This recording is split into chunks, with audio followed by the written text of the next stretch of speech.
Senhor esteja convosco. Ele está no meio de nós. Proclamação do Evangelho de Jesus Cristo segundo João. Glória a vós, Senhor. Naquele tempo, disse Jesus a Nicodemos: do mesmo modo como Moisés levantou a serpente no deserto, assim é necessário que o Filho do Homem seja levantado, para que todos os que nele crerem tenham a vida eterna. Pois Deus amou tanto o mundo, que deu o seu Filho unigênito, para que não morra todo o que nele crê, mas tenha a vida eterna. De fato, Deus não enviou o seu Filho ao mundo para condenar o mundo, mas para que o mundo seja salvo por ele. Quem nele crê não é condenado, mas quem não crê já está condenado, porque não acreditou no nome do Filho unigênito. Ora, o julgamento é este: a luz veio ao mundo, mas os homens preferiram as trevas à luz, porque suas ações eram más. Quem pratica o mal odeia a luz e não se aproxima da luz, para que suas ações não sejam denunciadas. Mas quem age conforme a verdade aproxima-se da luz, para que se manifeste que suas ações são realizadas em Deus. Palavra da salvação. Glória a vós, Senhor. Meus irmãos, minhas irmãs, estamos neste quarto domingo do tempo quaresmal e temos já sinais de que se aproximam os momentos cruciais da nossa fé. O quarto domingo da Quaresma lembra-nos que a alegria da ressurreição está perto, que a luz está chegando para vencer as trevas da morte e do pecado. O Evangelho exatamente nos lembra disso. Cristo é a luz que ilumina o mundo. A sua presença expulsa as trevas da morte e do mal.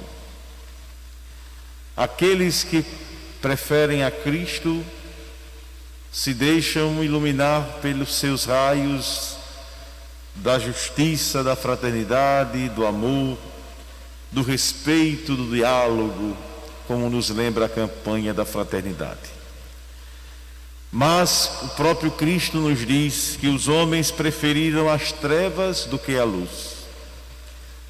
Evidentemente, este Evangelho é antes da paixão e morte de Nosso Senhor, mas ele aqui já diz: a escolha do homem será pelas trevas e não pela luz. Neste quarto domingo da Quaresma, depois de uma caminhada de 4 domingos até agora, será que nós estamos conseguindo realmente fazer esta reflexão e nos preparando como devemos para esse momento da nossa fé? Será que nós estamos compreendendo todo este amor que Deus se revela a todos nós? A partir, por exemplo, da primeira leitura de hoje, quando o homem, de alguma forma, abandona a Deus, se afasta das luzes que vêm de Deus, as trevas do ódio se aproximam, as trevas da desgraça se aproximam, tal qual o Evangelho, tal qual a leitura de hoje apresenta do livro das Crônicas, o segundo livro.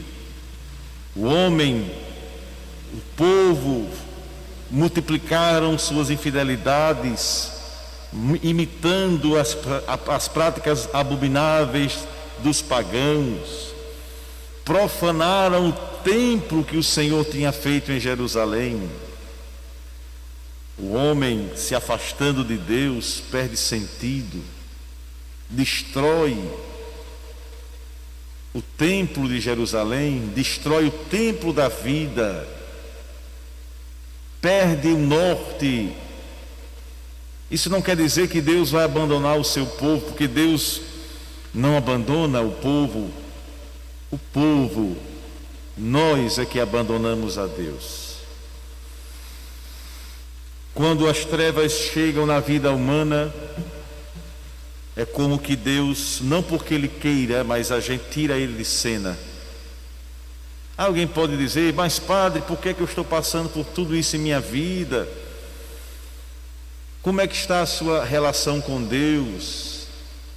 Como é que está a nossa realidade de fidelidade e a vontade de Deus? A nossa oração? Será que as nossas casas realmente estão sendo templos de paz e de amor, ou estamos sendo como esses pagãos, templos pagãos? Mas padre, lá em casa eu tenho a imagem de Nossa Senhora, a imagem de Nosso Senhor, eu tenho a palavra de Deus. Meu irmão, minha irmã, só isto não basta não. Eu posso ter tudo isso e muito mais e ser pagão, se de alguma forma ou de outra eu não exercito na minha vida as características do cristianismo, principalmente do amor a Deus e ao próximo, como nos lembrava esta semana o Evangelho, mas também a realidade, por exemplo, de uma oração, de um momento de partilha. Como é que nós queremos manter uma casa em paz se faz tanto tempo que a gente nem faz uma oração, não sabe nem rezar um Pai Nosso, uma Ave Maria, não sabe nem agradecer a Deus o alimento, é todo mundo chegando e saindo rapidamente, com a velocidade do tempo que nos pede consequentemente resultados. Mas nós estamos vivendo neste período em que a gente quer uma atitude emergencial de Deus, mas a gente não quer se comprometer. Então nós temos os símbolos da fé, mas nós não acendemos a chama desta fé. Quanto tempo faz que em nossa casa a gente não reza conjuntamente com os nossos, que a gente não para diante da palavra de Deus para rezar a palavra de Deus, a gente só fica recebendo as mensagens de WhatsApp, ouvindo pregações de outros que devem também ser respeitadas. Mas e eu? Como é que eu estou? Como é que está a minha vida? Como é que está a minha fé? Como é que estou iluminando a minha casa, o meu trabalho, as pessoas com quem eu convivo? Às vezes até na igreja é difícil você dizer, antes das reuniões, vamos rezar, vamos agradecer a Deus nas atividades, porque é muita coisa para ser feita e a gente esquece de nos unir ao essencial da fé. Quando o homem se afasta de Deus, quando se esquece de orar, quando não deixa um tempo para ouvir Deus, o mal vai agir plenamente, porque ele sabe qual é a nossa falha, ele sabe quais são as nossas inclinações, ele sabe quais são os nossos desejos, ele sabe. Por isso que quando a gente menos espera, a gente está inundado, a gente está enlameado, a gente está como que já submerso na lama do pecado, e diz assim, mas eu não sei porquê. Sabe, foi exatamente pela pequena brecha que a gente deixou. É como qualquer represa, pode ser um mínimo espaço, o que está lá dentro vai embora se não for logo resolvido. No caso, o mal entra naquele espaço para preencher o que era de Deus e esvaziar o que é eterno. Prova disso, meus irmãos, é a segunda leitura de hoje, quando São Paulo aos Efésios nos dá este bálsamo de uma palavra muito forte: Deus é rico em misericórdia. A misericórdia de Deus é como esta argamassa e este cimento que fecha esta abertura que a gente deixa escapar e que o mal quer entrar e entra muitas vezes. Não é porque a gente mereça, não é porque somos melhores, é porque Ele nos ama. A palavra vai dizer, não é porque nós fazemos obras para que ninguém se orgulhe, não é porque Deus nos ama. Então, queridos irmãos e irmãs, nesta semana, quarta da Quaresma, diante de desafios tão urgentes, diante de tantas coisas que a gente percebe no mundo atual, como a gente deve refletir hoje sobre as perspectivas da verdade e da luz? Os homens escondem. Você quer ter um exemplo? Eu vou dizer. Quando alguém mente, quando alguém é infiel, quando alguém é corrupto, quando alguém é desonesto, faz tudo escondido, nas caladas da noite, achando que ninguém vai ver. Pode ser que ninguém veja, mas Deus vê. Deus vê. Deus sonda os nossos corações. A gente pode esconder dos homens, mas Deus vê. Quem está na verdade, na luz, coloca o seu rosto para ser visto, porque não tem medo das trevas. O pecado nos leva exatamente para o submundo da tristeza, do esconderijo, do que fica debaixo do pano, daquilo que fica no cantinho para ninguém mexer, porque ali eu já me acostumei assim, é meu jeito de ser e Deus vai me perdoar. É muito isso que a gente tem na cabeça. Eu sou desse jeito, não é assim que Deus. Que obrigatoriedade tem Deus de nos perdoar se Ele já deu o caminho para que a gente pudesse alcançar a eternidade e os sinais da salvação?